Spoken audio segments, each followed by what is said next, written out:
نحمده ونصلي على رسوله الكريم اما بعد فاعوذ بالله من الشيطان الرجيم بسم الله الرحمن الرحيم رب اشرح لي صدري ويسر لي امري واحلل عقدة من لساني يفقهوا قولي رب زدني علما اللهم فقهنا في الدين اللهم انا نسألك حبك وحب من يحبك والعمل الذي يبلغنا حبك اللهم اجعل عملي كله صالحا واجعله لوجهك خالصا ولا تجعل لأحد فيه شيئا اللهم ارزقنا إخلاص إلهي آمين.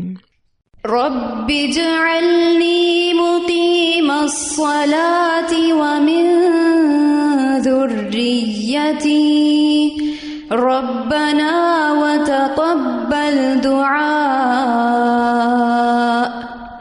ربنا اغفر لي ولوالدي وللمؤمنين يوم يقوم الحساب.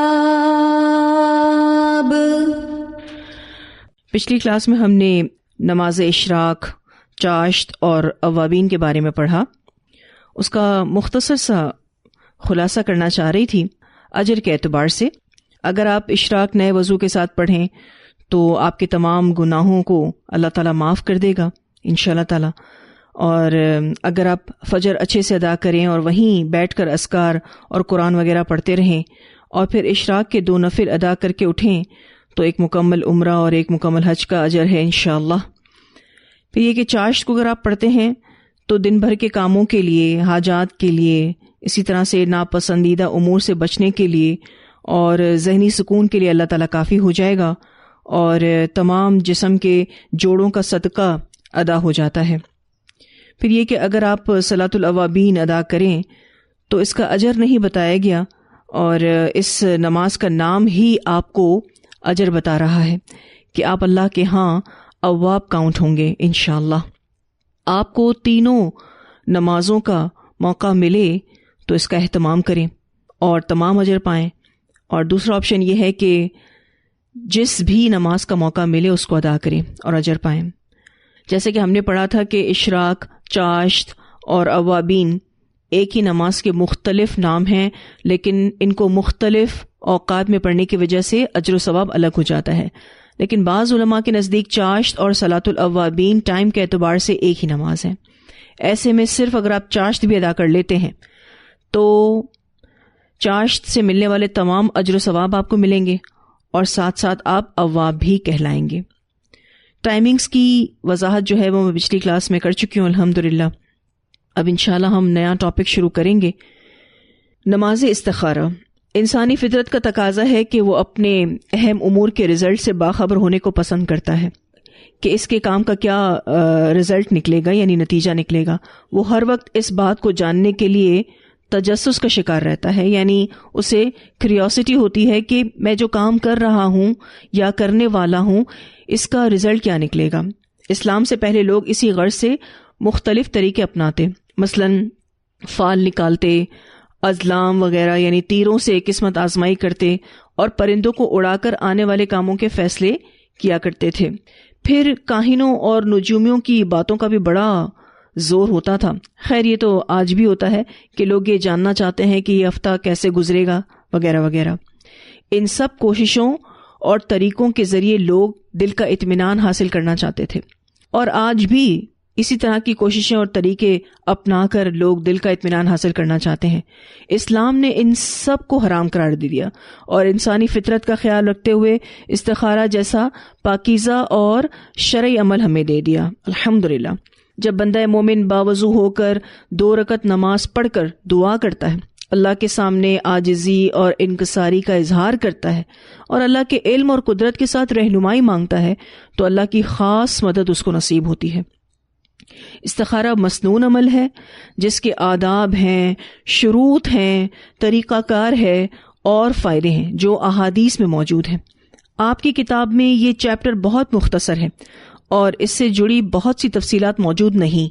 اس موقع سے فائدہ اٹھاتے ہوئے ہم اس ٹاپک کو تھوڑا تفصیل سے پڑھیں گے انشاءاللہ.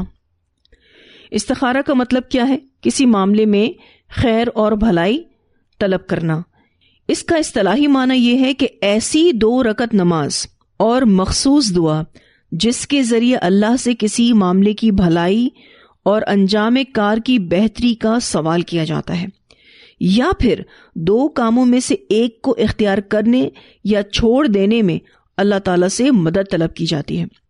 یعنی آپ 2 رکعت نماز پڑھ کے اور جو حدیث میں مسنون استخارہ کی دعا بتائی گئی ہے وہ پڑھ کے آپ اللہ تعالیٰ سے یہ دعا کرتے ہو کہ یا اللہ یہ جو میں کام شروع کر رہی ہوں یا اس کام کو جو میں نے چوز کیا ہے اس کا بہتر اینڈ ہو، اچھا اینڈ ہو، آپ استخارہ کرتے ہیں، ٹھیک ہے؟ یا پھر 2 کاموں میں سے ایک کو اختیار کرنے یا چھوڑ دینے میں اللہ تعالیٰ سے آپ مدد طلب کرتے ہیں، تو یہ بھی استخارہ کے ذریعے ہی مدد طلب کی جاتی ہے۔ استخارہ کی بڑی فضیلت ہے۔ رسول اللہ صلی اللہ علیہ وسلم نے فرمایا، اللہ سے استخارہ کرنا اور اس کے فیصلے پر راضی ہونا انسان کی خوشبختی کی علامت ہے، جبکہ اللہ سے استخارہ نہ کرنا اور اس کے فیصلے پر راضی نہ ہونا انسان کی بدبختی کی علامت ہے۔ اسے مسند احمد نے روایت کیا ہے۔ پھر یہ کہ استخارہ کی بڑی اہمیت ہے۔ آپ صلی اللہ علیہ وسلم نے صحابہ کرام اور رضی اللہ عنہم کو استخارہ کی تلقین کی اور انہیں اس کی تعلیم بھی دی۔ سیدنا جابر رضی اللہ تعالیٰ عنہ بیان کرتے ہیں کہ نبی اکرم صلی اللہ علیہ وسلم ہمیں استخارہ کی تعلیم ایسے دیتے جیسے قرآن مجید کی سورت مبارکہ سکھایا کرتے تھے۔ اسے بخاری نے روایت کیا ہے۔ صحابہ نے استخارہ کی تعلیم کو قرآن کی تعلیم سے تشبیہ دی ہے، جس سے اس کی اہمیت کا اندازہ ہوتا ہے۔ علامہ مبارک پوری رحمہ اللہ فرماتے ہیں، استخارہ کے عظیم نفع اور غیر محدود فائدے کے پیش نظر اس کی تعلیم کو قرآن کی تعلیم سے تشبیہ دی گئی ہے۔ یعنی استخارہ کا بڑا فائدہ ہے اور اس کے غیر محدود فائدے ہیں، یعنی ان لمیٹڈ بینیفٹس ہیں۔ اسی کے پیش نظر اس کی تعلیم کو قرآن کی تعلیم سے تشبیہ دی گئی ہے۔ امام ابن تیمیہ رحمہ اللہ فرماتے ہیں، جو آدمی اللہ سے خیر طلب کرے، مخلوق سے مشورہ کرے اور اپنے کام میں ثابت قدمی اختیار کرے، اسے کبھی بھی شرمندگی کا سامنا نہیں کرنا پڑتا۔ ٹھیک ہے، تو پہلی بات کیا ہے؟ اللہ سے خیر طلب کرے۔ پھر یہ کہ مخلوق سے مشورہ کرے، جو بہترین انسان ہو اس کے آس پاس اس سے مشورہ کرے اور اپنے کام میں ثابت قدمی اختیار کرے، تو وہ کبھی بھی شرمندہ نہیں ہوگا۔ جو اللہ سے خیر طلب کرے گا اللہ اسے کبھی ضائع نہیں کرتے، اس کے کام بھی سنوار دیتے ہیں، اس کے رزق میں، اس کی عمر میں اور اس کے اہل و عیال میں برکت عطا فرماتے ہیں۔ پھر یہ کہ ہمیں کیوں استخارہ کرنے کا کہا گیا ہے، اس میں کیا حکمتیں ہیں؟ استخارہ کی سب سے بڑی حکمت اللہ سے کنیکٹڈ رہنا ہے، اللہ سے بہترین تعلق قائم ہوتا ہے اور یہ اس کی عملی شکل ہے۔ پھر استخارہ کی دوسری بڑی حکمت کہ ہمارے اندر توحید راسخ ہوتی ہے کہ مصیبت کو ٹالنے، معاملات کو سنوارنے اور بھلائی کو نصیب کرنے والی ذات صرف اور صرف اللہ تعالیٰ کی ہے۔ استخارہ کی تیسری حکمت یہ ہے کہ انسان کا اللہ پر توکل بڑھتا ہے، اس کو اس بات کا احساس ہوتا ہے کہ نفع و نقصان کا مالک صرف اور صرف اللہ ہے۔ پھر یہ کہ استخارہ جیسی نعمت سے دور جاہلیت کی رسموں کا خاتمہ بھی کیا گیا، وہ تمام رسمیں ختم ہوئی اور اس کے بدلے 2 رکعت نماز اور دعا کا خوبصورت عمل شروع ہوا۔ یہ بھی اس کی حکمت ہے، الحمدللہ۔ پھر یہ کہ استخارہ کی یہ بھی حکمت ہے کہ لوگوں کے لیے نفع کا حاصل کرنا آسان ہو اور ممکن ہو، اور ان سے خرابی اور نقصان کو دور کیا جائے اور اللہ ان کی رہنمائی کرے۔ تو پھر یہ کہ نماز اور دعا کے ساتھ اس رہنمائی کو حاصل کیا جاتا ہے۔ پھر یہ کہ استخارہ کرنے کے کچھ آداب ہیں جو ہم سب کو معلوم ہونے چاہیے۔ پہلا ادب طہارت ہونی چاہیے، آپ بالکل پاک صاف ہونے چاہیے۔ دوسرا ادب یہ ہے کہ دل میں نیت ہو، اور آپ کی جو یہ نیت ہے اس کے کوئی الفاظ نہیں ہوتے۔ نبی اکرم صلی اللہ علیہ وسلم نے استخارہ کی نماز پڑھنے کے لیے کوئی لفظی نیت نہیں بتائی، اور یہ بات ہم سب جانتے ہیں کہ جہاں نیت کے الفاظ نہیں بتائے گئے وہاں دل کے ارادے کو ہی نیت کاؤنٹ کیا گیا ہے۔ تو دل میں نیت ہو کہ آپ استخارہ کی نماز پڑھ رہے ہیں اور اس کے بعد آپ دعا کریں گے۔ پھر یہ کہ پوری یکسوئی اور توجہ کے ساتھ استخارہ کرنا چاہیے، آپ کا پورا فوکس ہونا چاہیے۔ آپ استخارہ کر رہے ہیں، آپ کو دعا کے معنی اور مفہوم پتہ ہونے چاہیے، جو دعا انشاءاللہ بھی ہم پڑھیں گے۔ یعنی پوری یکسوئی کے ساتھ آپ استخارہ کریں۔ پھر اگر کوئی گناہوں کا عادی ہے تو اسے گناہوں کو چھوڑنا ہوگا، اللہ سے توبہ کرنی ہوگی، اور پھر اپنے مسئلے کو اللہ کے سامنے رکھنا ہوگا، یعنی استخارہ کرنا ہوگا۔ پھر یہ کہ دعا کے آداب کا بھی خیال رکھے۔ دعا کے آداب کیا ہیں؟ سب سے پہلے اللہ کی حمد و ثنا کی جائے، اور پھر رسول اللہ صلی اللہ علیہ وسلم پر درود بھیجا جائے، اور پھر استخارہ کی مسنون دعا پڑھی جائے۔ تو دعا کے آداب کا بھی خیال رکھنا ہوگا۔ پھر حلال روزی کا اہتمام ہو۔ اگر حلال روزی کا اہتمام نہیں ہوگا تو کوئی عبادت قبول نہیں ہوتی، تو پھر یہ استخارہ کرنا کیسے فائدہ دے گا؟ پھر یہ کہ اللہ پر پورا یقین ہو کہ اللہ ضرور میرے لیے بہتری کریں گے، جو میری دنیا اور آخرت دونوں کے لیے بہتر ہوگا۔ پھر استخارہ کا حکم کیا ہے؟ لوگ یہ بھی سوال پوچھتے ہیں کہ کیا یہ واجب ہے یا یہ مستحب ہے؟ تو استخارہ کا حکم یہ ہے کہ یہ واجب نہیں ہے۔ بعض علماء نے استخارہ کو مستحب اور بعض نے جائز کہا ہے۔ آپ صلی اللہ علیہ وسلم نے فرمایا، جب تم میں سے کسی کو کوئی معاملہ درپیش ہو تو اسے چاہیے کہ وہ استخارہ کر لے۔ اسے بخاری نے روایت کیا ہے۔ تو اس حدیث سے یہ معلوم ہوتا ہے کہ یہ واجب نہیں، بلکہ انسان کی مرضی پر ہے کہ وہ استخارہ کرے یا نہ کرے، لیکن یہ کہ اللہ سے تعلق کا سبب ہونے کی بنا پر اسے مستحب قرار دیا گیا ہے۔ تو استخارہ کا حکم کیا ہے کہ یہ واجب نہیں ہے بلکہ مستحب ہے، پسندیدہ ہے۔ استخارہ سے پہلے اپنے مائنڈ کو بالکل کلیئر کر لینا چاہیے، خاص رجحانات سے اور میلان سے پاک کر لینا چاہیے، اور پھر اللہ سے خیر طلب کرنی چاہیے۔ پھر استخارہ کا کیا طریقہ ہے؟ اب ہم اس کو ذرا کتاب سے دیکھیں گے۔ جب کسی کو کوئی جائز امر درپیش ہو اور وہ اس میں متردد ہو کہ اسے کروں یا نہ کروں، یا جب کسی کام کا ارادہ کرے تو اس موقع پر استخارہ کرنا سنت ہے۔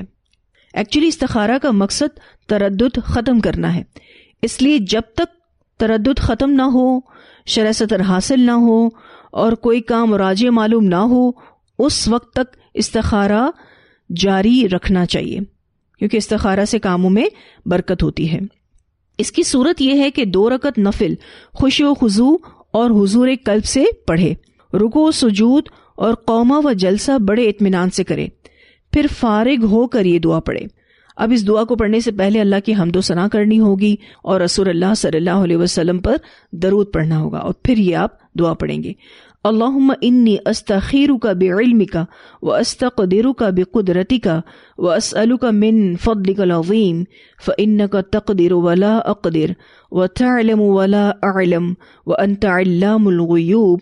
اللہم ان کنت تعلم ان هذا الامر خیر لی فی دینی ومعاشی وعاقبت امری فاقدره لی ویسره لی ثم بارک لی فی، وَإِن كُنْتَ تَعْلَمُ أَنَّ هَذَا الْأَمْرَ شَرٌّ لِّي فِي دِينِي وَمَعَاشِي وَعَاقِبَةِ أَمْرِي فَاصْرِفْهُ عَنِّي وَاصْرِفْنِي عَنْهُ وَاقْدُرْ لِيَ الْخَيْرَ حَيْثُ كَانَ ثُمَّ أَرْضِنِي بِهِ۔ اے اللہ، یقیناً میں تجھ سے تیرے علم کی مدد سے خیر مانگتا ہوں، یعنی اس کام میں تجھ سے تیرے علم کی مدد سے خیر مانگتا ہوں، اور حصول خیر کے لیے تجھ سے تیری قدرت کے ذریعے استطاعت مانگتا ہوں، اور میں تجھ سے تیرا فضل عظیم مانگتا ہوں۔ بے شک تو قادر ہے اور میں قادر نہیں، یعنی اللہ تعالیٰ تو ہر چیز پر قادر ہے اور میں کسی چیز پر بھی قدرت نہیں رکھتا۔ تو ہر کام کا انجام جانتا ہے اور میں کچھ نہیں جانتا، اور تو تمام غیبوں کا جاننے والا ہے۔ الہی، اگر تو جانتا ہے کہ یہ کام، یعنی جس کا میں ارادہ رکھتا ہوں، میرے لیے میرے دین، میری زندگی اور میرے انجام کار کے لحاظ سے بہتر ہے، تو اسے میرے لیے مقدر کر اور آسان کر، پھر اس میں میرے لیے برکت پیدا فرما۔ اور اگر تیرے علم میں یہ کام میرے لیے، میرے دین، میری زندگی اور میرے انجام کار کے لحاظ سے برا ہے، تو اس کام کو مجھ سے اور مجھے اس سے پھیر دے، یعنی میں یہ کام نہ کروں پھر، اور میرے دل میں بھی یہ خیال نہ آئے کہ کاش کہ میں یوں کر لیتا تو بہتر ہوتا۔ تو اس کام کو مجھ سے اور مجھے اس سے پھیر دے، اور میرے لیے بھلائی مہیا کر جہاں کہیں بھی ہو، پھر مجھے اس کے ساتھ راضی کر دے۔ نبی اکرم صلی اللہ علیہ وسلم نے فرمایا کہ ھذا الامر کی جگہ اپنی حاجت کا نام لو۔ اسے بخاری نے روایت کیا ہے۔ اگر عربی زبان میں اپنی حاجت کا نام لے سکو تو بہتر ہے، ورنہ یہ دعا انہی الفاظ سے پڑھ کر بعد میں اپنی بولی میں یعنی اپنی زبان میں اپنی حاجت کا اظہار کیا جا سکتا ہے.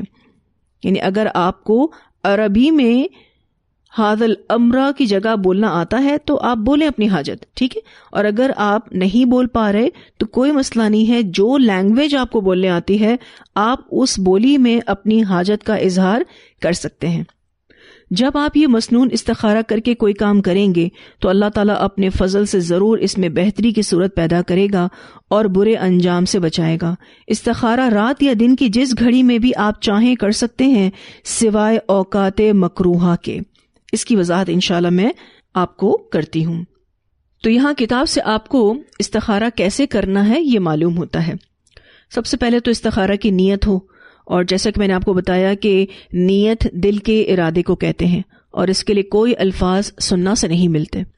جن کاموں میں نیت کے الفاظ ملتے ہیں تو وہاں آپ نیت الفاظوں کے ساتھ کریں گے. جیسے آپ عمرہ کرنے جاتے ہیں تو وہاں باقاعدہ نیت کے الفاظ ملتے ہیں، حج کرتے ہیں تو نیت کے الفاظ ملتے ہیں. لیکن جب آپ نماز پڑھتے ہیں تو کسی بھی نماز کے لیے نیت کے الفاظ سننا سے نہیں ملتے. تو استخارہ کی نیت ہو، اور نیت دل کے ارادے کو کہتے ہیں. پھر یہ کہ آپ وضو کریں گے، 2 رکعت نماز ادا کریں گے، نماز سے فارغ ہو کر دعا کے آداب کے ساتھ استخارہ کی مسنون دعا پڑھیں گے. اور دعا کے آداب کیا ہیں؟ اللہ تعالیٰ کی حمد و ثنا، پھر درود پاک، پھر یہ مسنون دعا، اور اینڈ میں بھی اللہ کی حمد و ثنا اور درود پاک. استخارہ کی 2 رکعت میں سورہ فاتحہ کے بعد قرآن کی کسی بھی سورت کو آپ پڑھ سکتے ہیں یا کسی آیت کو آپ پڑھ سکتے ہیں. کوئی مسنون قرات استخارہ کی نماز کے لیے نہیں ملتی. ٹھیک ہے جی. تو استخارہ کی 2 رکعت میں سورہ فاتحہ کے بعد قرآن کی کسی بھی سورت یا آیت کی تلاوت کی جا سکتی ہے. سوال یہ پیدا ہوتا ہے کہ ہمیں نماز استخارہ یا استخارہ کرنے کی کتنی ضرورت ہے. آپ دیکھیں تو اس کا اندازہ لگانا بہت مشکل ہے کہ استخارہ ایک مسلمان کے لیے کتنا ضروری ہے، بلکہ اسے ہر وقت اس کی ضرورت ہے، کیونکہ اللہ سے بہتری اور بھلائی کا سوال ہر مسلمان کی ضرورت ہے. لیکن ہمیں اس حوالے سے کچھ باتوں کو سمجھنا ضروری ہے کہ ہم کب کب استخارہ کریں. پہلی سچویشن تو یہ ہو سکتی ہے کہ پریشانی سے نجات پانے کے لیے استخارہ کریں. سم ٹائمز ہمارے لیے مشکل حالات میں فیصلہ کرنے کی ہمت نہیں ہوتی، کسی نتیجے پر پہنچا نہیں جا رہا ہوتا. اس صورت میں استخارہ کر کے اللہ سے دعا کرنی چاہیے کہ یا اللہ تو مجھے اس مشکل سے نکال دے. پھر یہ کہ مستقبل میں رہنمائی چاہیے تو استخارہ کریں. یعنی اگر کوئی تجارت شروع کرنی ہے، شادی کے معاملات ہیں تو استخارہ کریں، اور پھر کسی فیصلے کو کریں. ایک بات ضرور یاد رکھیے گا کہ استخارہ سے غیب کا علم نہیں ہوتا. البتہ جب آپ استخارہ کر لیتے ہیں اور پھر کوئی کام شروع کرتے ہیں یا کسی کام کو چھوڑ دیتے ہیں تو آپ ریلیکس ہوتے ہیں کہ انشاءاللہ استخارہ کی برکت سے سب اچھا ہوگا.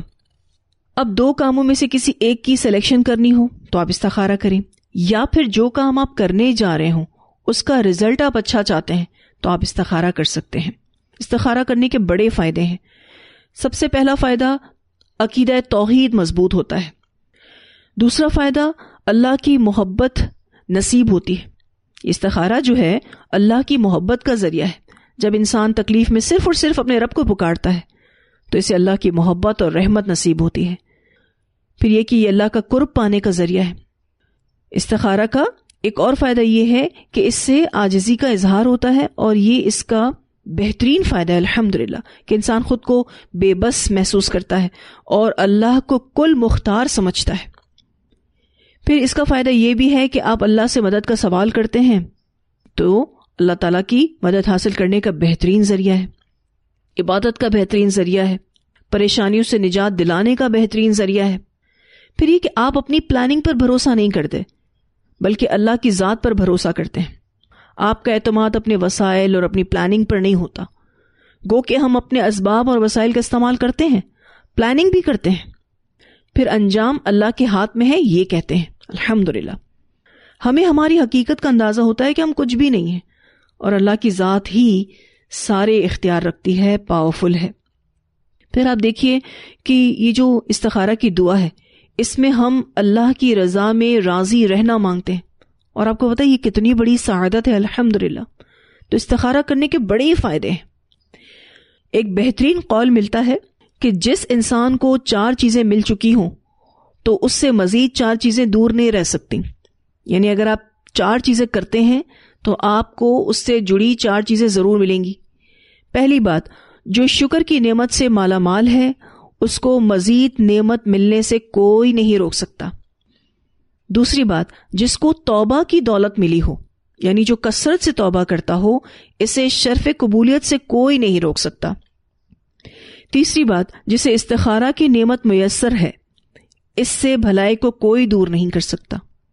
اور چوتھی بات، جسے بہترین لوگوں سے مشورہ کی عادت ہے، اسے صحیح راستے سے کوئی نہیں ہٹا سکتا۔ تو علماء کی طرف سے یہ بہترین قول ملتا ہے کہ اگر آپ شکر کرتے ہیں، آپ کو مزید نعمتوں سے کوئی نہیں روک سکتا۔ آپ اگر کثرت سے توبہ کرتے ہیں، انشاءاللہ آپ کی ساری توبہ قبول ہوں گی۔ اور اگر آپ استخارہ کرتے ہیں تو آپ بھلائی سے دور نہیں رہ سکتے، آپ کو بھلائی نصیب ہوگی انشاءاللہ۔ اور اگر آپ بہترین لوگوں سے مشورے کی عادت رکھتے ہیں، کیونکہ بہت سارے لوگ مشورہ نہیں کرنا پسند کرتے نا، خود اپنی ہی مرضی چلانا زیادہ پسند کرتے ہیں، تو جو بہترین لوگوں سے مشورے کی عادت رکھتا ہے اسے صحیح رستے سے کوئی نہیں ہٹا سکتا۔ ان 4 چیزوں کو اپنانے کی ضرورت ہے۔